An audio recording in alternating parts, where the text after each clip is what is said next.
que tu sois pasteur, que tu sois missionnaire, que tu sois responsable d'église, que tu sois un simple guerrier ou une guerrière de cette assemblée. Ce soir, j'aimerais te rappeler ce que tu ne veux pas te rappeler, le dernier jour. Vous savez, nous vivons tellement les choses et nous cherchons tellement des choses, nous courons après tellement de choses que nous oublions l'essentiel. Ce verset est écrit aussi dans la Bible. Oui, celui qui dit tu ne seras jamais la queue mais tu seras la tête, béni sois-tu. Celui qui dit aucun malheur ne m'arrivera, béni sois-tu. Mais à un moment donné, toutes ces choses n'auront plus de sens. Qui attaque qui veut manger qui veut détruire qui bloque le miracle de qui. Toutes ces choses arrivées à un moment n'auront plus de sens. Ce jour-là, le maître de la maison se lèvera pour fermer la porte. Il est celui qui ferme la porte. Le royaume éternel, le royaume de Dieu ne dépend pas de ta grand-mère qui veut te tuer. Ça dépend de ton comportement sur la terre. Il a dit à Noé, fais rentrer les animaux deux par deux dans l'arche. Mais Noé n'avait pas la vocation de fermer la porte de l'arche. C'est Dieu qui a fermé la porte. Parce que Dieu sait le nombre de personnes que lui il attend dans l'arche. Vois l'arche aussi comme étant le royaume de Dieu.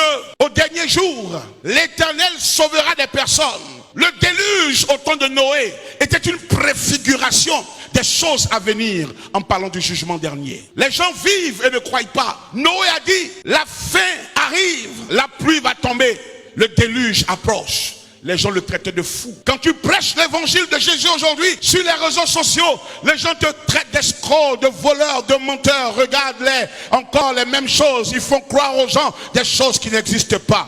Ça n'est peut-être pas d'aujourd'hui. Au temps de Noé, ces personnes avaient aussi leurs aïeux, des gens qui n'ont jamais cru en Dieu. Mais un matin, en pleine sécheresse, la goutte d'eau qui a débordé le vase de la terre est tombée. Tous sont morts. Je ne veux pas que tu sois dans le lot de ceux qui meurent. N'oublie jamais qu'il y a un dernier jour. C'est pourquoi veille sur ton cœur plus que toute chose, dit la Bible. Oui, ne vis pas en fonction de ceux qui t'écoutent.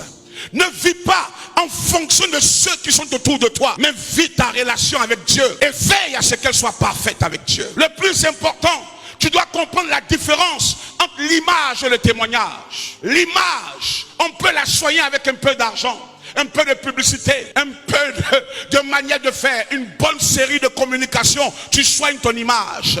Tu peux soigner ton image aux yeux des hommes. Avec un peu d'intelligence, tu peux faire croire à ton pasteur ce que tu n'es pas.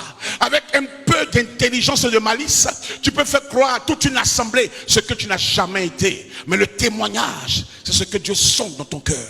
Et chacun de nous, comme il est venu, répartira. Et ce jour-là, tu comprendras que les jours où tu as dormi dans la présence de Dieu, tu as somnolé dans la présence de Dieu, tu ne t'es pas manifesté dans la présence de Dieu, tu n'as pas mis en vigueur sa volonté, ses commandements, ont été des jours que tu ne peux plus rattraper. Les temps mauvais arrivent.